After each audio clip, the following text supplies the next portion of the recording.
Corruption ہمارے بھائیوں پر ثابت کرے۔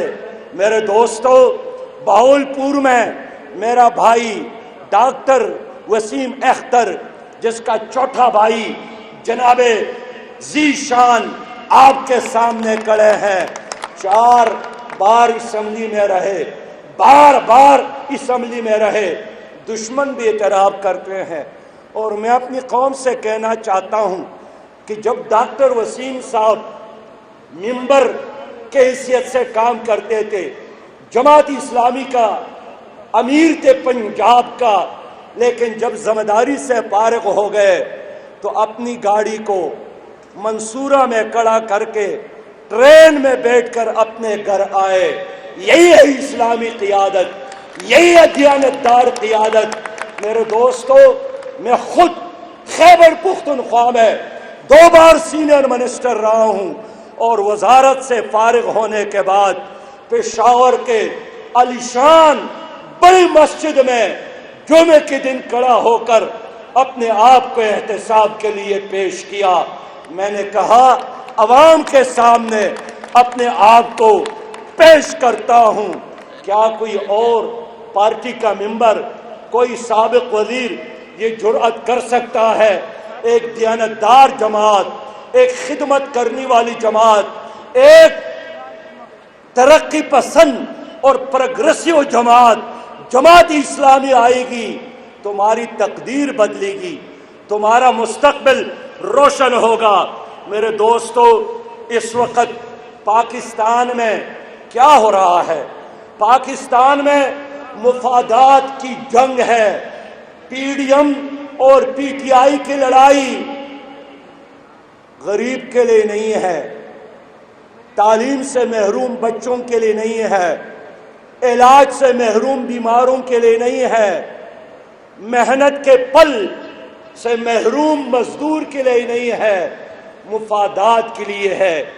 ہم آپ کی لڑائی لڑ رہے ہیں، ہمارا کوئی ذاتی ایجنڈا نہیں ہے۔ میں اللہ پر ایمان رکھتا ہوں، میں بھروسہ رکھتا ہوں کہ اللہ نے ہمیں موقع دیا، ہم پاکستان کو عظیم تر بنائیں گے۔ اللہ نے ہمیں موقع دیا، ہم عدالتوں میں انصاف کو یقینی بنائیں گے۔ اس لیے ہم خود انصاف کرنے والے لوگ ہیں۔ میرے دوستو، کرونا کے نام پر جو پیسہ اس حکومت نے لایا تھا وہ کہاں خرچ ہوا، کسی کو پتہ نہیں۔ میرے بھائیوں، وزیر اعظم نے تو ویکسین لگایا، بڑی اچھی بات ہے، میری بھی دعا ہے کہ اللہ تعالیٰ ان کو صحت عطا فرمائے۔ ہر انسان کے لیے میں خیر چاہتا ہوں، عزت چاہتا ہوں، لیکن وزیر اعظم صاحب، 22 کروڑ عوام، ہماری بوڑھے، ہمارے مائیں، ہمارے بچے اس سہولت سے محروم ہے۔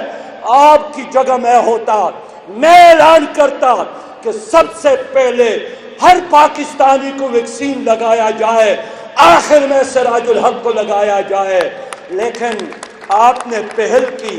مجھے یاد ہے، میں خیبر پختونخوا میں فائنانس منسٹر تھا، شدید گرمی تھی، صبح میں گرمی تھی، میں نے اپنے دفتر کا ایئر کنڈیشن بند کیا۔ میرے سیکرٹری نے کہا شدید گرمی ہے، میں نے کہا پہلے خیبر پختونخوا کے ہر شہری کے گھر میں روشنی ہو، اس کے بعد یہاں پر اے سی لگ جائے۔ میرے دوستو، تبدیلی کا آغاز اپنی ذات سے کرنے چاہیے۔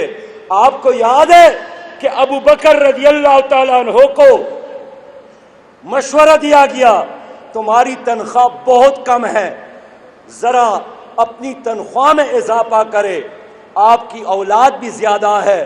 انہوں نے فرمایا کہ میری تنخواہ سے پہلے اس ملک کے ہر مزدور کی تنخواہ میں اضافہ کرو، پھر خلیفہ کی تنخواہ میں اضافہ۔ لیکن آپ کی وی آئی پی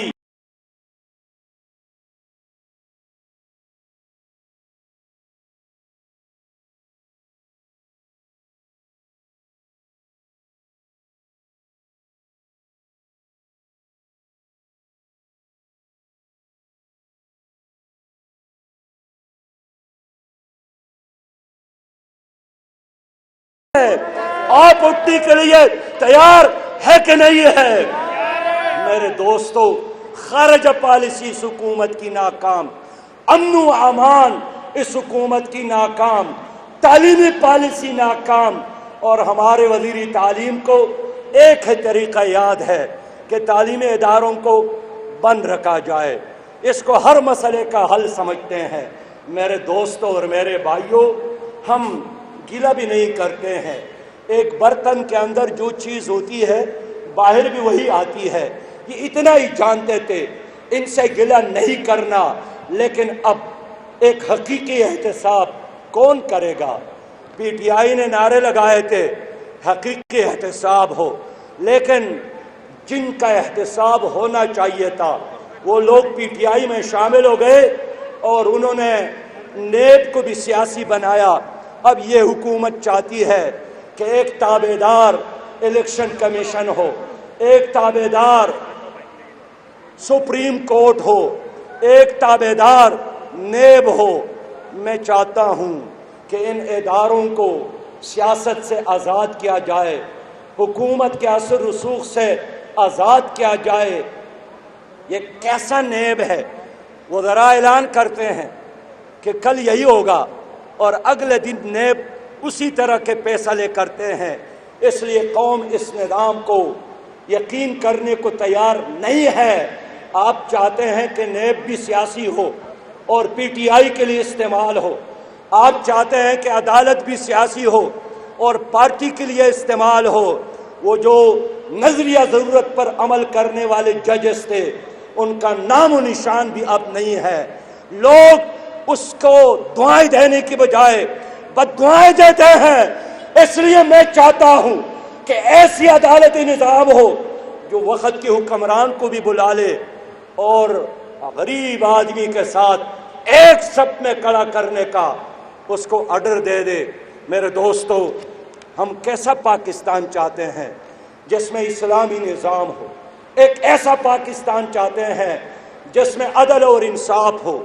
ایک ایسا پاکستان چاہتے ہیں جس میں ہر بچے کو تعلیم، ہر مظلوم کو انصاف، ہر بیمار کو علاج۔